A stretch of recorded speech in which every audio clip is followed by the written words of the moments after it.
agradecer a todos os presentes, agradecer ao deputado Chico D'Angelo, que nos últimos anos tem sido um lutador incansável aqui no Congresso pelos temas da cultura, pelo debate da cultura, e cumprimentar os meus colegas de mesa, representantes das estatais, mas dizer, antes de tudo, né, que essa comissão e essa casa elas vão ter um papel decisivo nos próximos anos para o setor cultural, para o debate sobre cultura.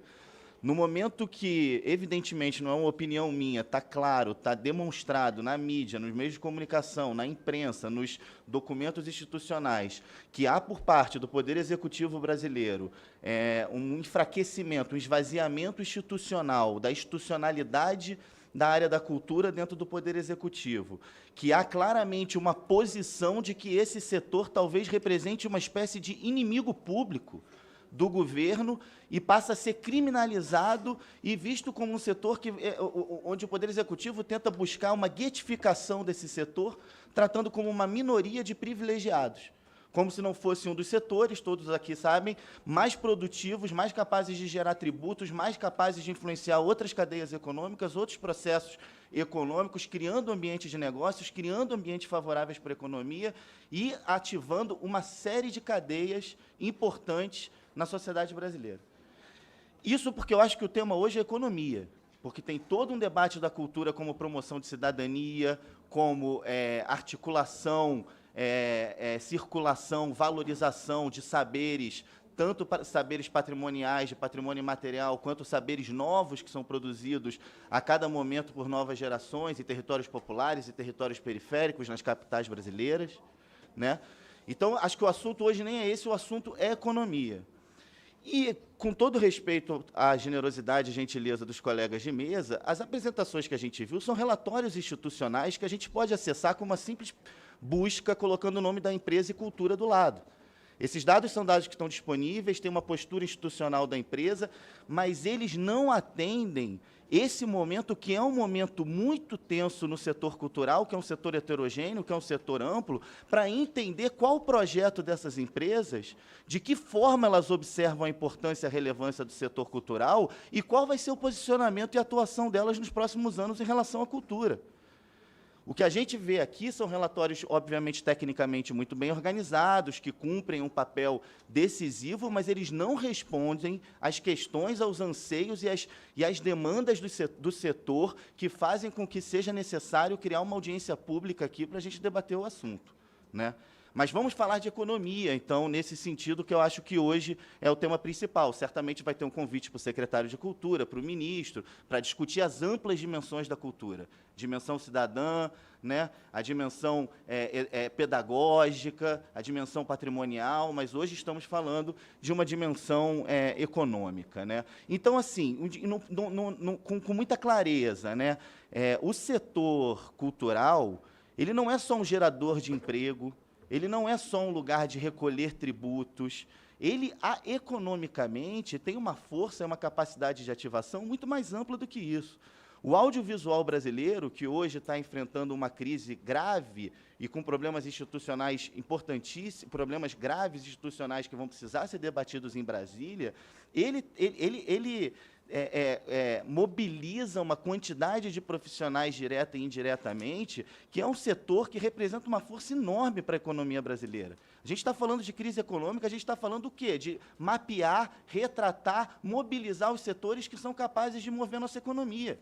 A cultura certamente tem um papel estratégico aí. E esse papel estratégico não pode ser visto só pelos números que são colocados nu e cruamente. Até sobre números tem uma questão muito importante a ser colocada. Alguns representantes aqui falaram muito do impacto de marca. É muito importante que essas empresas estejam fazendo, como a valorização das suas marcas está acontecendo a partir da cultura. Mas esse é um número que a gente ainda não colocou na conta de forma ampla na política pública brasileira. Não é só que para cada real investido entra 1,59 na economia brasileira, e esse já é um número espetacular. É cada empresa que faz investimento em cultura, a forma como elas têm sido valorizadas no mundo dos negócios e no mercado. Para vocês terem uma noção, a gente tem pouco tempo aqui para avançar nesse debate, na última compra da Oi, o presidente da Oi, a partir dos princípios de gestão, técnico, economia, na primeira semana falou, vamos acabar com o Oi Futuro, que é o braço cultural da Oi. Só que passou 2 semanas e ele recebeu uma pesquisa. Qual era a única submarca dentro da estrutura Oi que tinha impacto positivo perante os clientes, perante a leitura do mercado? A área de cultura. Por que o Itaú tem feito investimentos pesados na cultura? Por que empresas como Natura, Avon, por que várias da área de bebida, várias da área de alimentação estão fazendo? Porque é uma valorização da marca e é um posicionamento estratégico de valor da marca e investimento em cultura. Por quê? A gente precisa dar o passo para a economia do século XXI. Os temas centrais para botar um país, uma nação, como no lugar de uma nação desenvolvida no século XXI, vão passar por alguns temas que nós sabemos: ciência e tecnologia, meio ambiente aliado a desenvolvimento econômico, e cultura e conteúdo, ativação de conteúdo, distribuição, circulação, é um dos temas mais discutidos no mundo. Se você pega qualquer empresa, Google, Facebook, YouTube, as maiores, as marcas que estão mais em voga, todas estão preocupadas. Uma entrevista no Globo do presidente da Vivo esse domingo dizia: eu não quero ser uma empresa de telefonia e internet. Eu quero ser uma janela de conteúdo, eu quero ser produtor de conteúdo. O conteúdo é o que vai mover a economia do século XXI. Aí pensamos no caso brasileiro. O que o Brasil tem como maior patrimônio nessas áreas? Um século XX inteiro de uma riqueza cultural, uma impressão digital colocada no mundo, que é a nossa cultura, que é a nossa expressão cultural múltipla, heterogênea, plural. O que a gente faz com esse patrimônio inteiro? Deixa que ele seja criminalizado? Deixa que haja um avanço contra esse setor? A gente quer muito saber das empresas estatais como elas vão se posicionar nesse quadro da atenção desse debate. E não só dos números que elas têm para apresentar. Muitos aqui falaram, por exemplo, do valor da diversidade. O valor da diversidade é central de todo o debate sobre posicionamento de marcas no mundo hoje. O que quer dizer esse valor de diversidade sob a perspectiva dessas empresas? Os apoios dela à cultura vão estar mobilizados pela luta contra o racismo, pela luta contra a homofobia, pela luta contra a violência à mulher, pela absorção dos imigrantes no Brasil, das diversas culturas, dos territórios populares e periféricos. O que é a diversidade? Porque a palavra no PowerPoint ela já está colocada há muitos anos. E ela é central nesse debate, mas ela não corresponde a uma realidade concreta que a gente vê dentro da institucionalidade do Poder Executivo. Essas estatais atendendo ao Poder Executivo, a gente quer saber o que é essa postura. Qual é o objetivo, qual é o projeto institucional? Todos queremos transparência, todos queremos dialogar com o TCU, todos queremos que essa casa aqui acompanhe os processos, entendemos que tem técnicos de grande valor aqui nessas funções, que vão fazer um trabalho, obviamente, de enorme valorização dessas empresas e de contribuição para elas, mas a gente não quer simplesmente relatório institucional. O que a sociedade está demandando, o que os setores da cultura estão demandando é qual é a posição.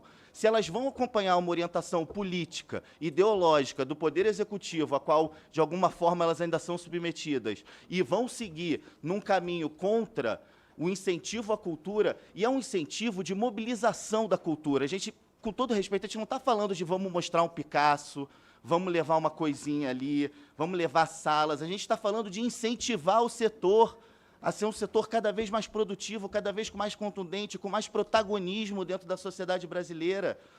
É um jeito do Brasil entrar na economia do século XXI, dos mais importantes e dos mais...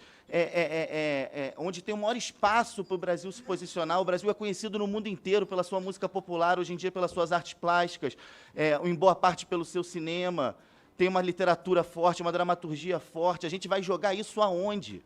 E aí entramos já que eu tenho muito pouco tempo, porque esse assunto é muito vasto, a gente precisa fazer um debate muito longo, é entender que se a economia do século XXI é essa, e se essas empresas querem gerar engajamento com o cliente, sensação de pertencimento, um diálogo mais íntimo com o cliente, e querem utilizar alguns mecanismos que estão disponíveis na sociedade brasileira para isso, a cultura é um instrumento central. E a outra coisa é sobre ambiente de negócios, valorização da marca. Eu adoraria estar falando muito mais de cidadania, de democratização dos conteúdos, de ativação dos saberes, mas aqui hoje a conversa é essa. Então, a gente tem assim, como essas marcas estão pretendendo se valorizar? Como elas entendem isso? O que é uma marca valorizada no século XXI? É com que conteúdos ela está aliada? é com quem ela conversa, é o que ela se engaja institucionalmente. É isso, a gente está falando de... Eu estou usando muito esse termo porque eu sei que a gente está falando numa crise, então a crise é um guarda-chuva que serve para todas as desculpas. A gente quer melhorar o ambiente de negócios, a gente quer valorizar as marcas estatais brasileiras, a gente quer que elas gerem um impacto positivo na sociedade, elas precisam estar aliadas ao tema da cultura e entendendo o tempo inteiro que estão ativando várias outras economias. Salas de cinema, centros culturais, uma série de coisas são capazes... O que é um shopping center sem uma sala de cinema? Né? Como cada centro cultural, como cada equipamento cultural, como cada ação cultural, como cada coletivo e movimento apoiado, de alguma forma, consegue impactar em todo o entorno. Fora capital simbólico, cidadania, democratização. Então, o compromisso é muito maior e o que os setores da cultura estão demandando dessas empresas não são números, e é uma postura institucional. Qual é a visão de cultura? Vai seguir uma orientação político-ideológica do Poder Executivo de criminalizar, atacar e asfixiar o setor, ou percebe a cultura como um tema fundamental do seu posicionamento estratégico, da sua valorização de marca e do impacto no desenvolvimento econômico, social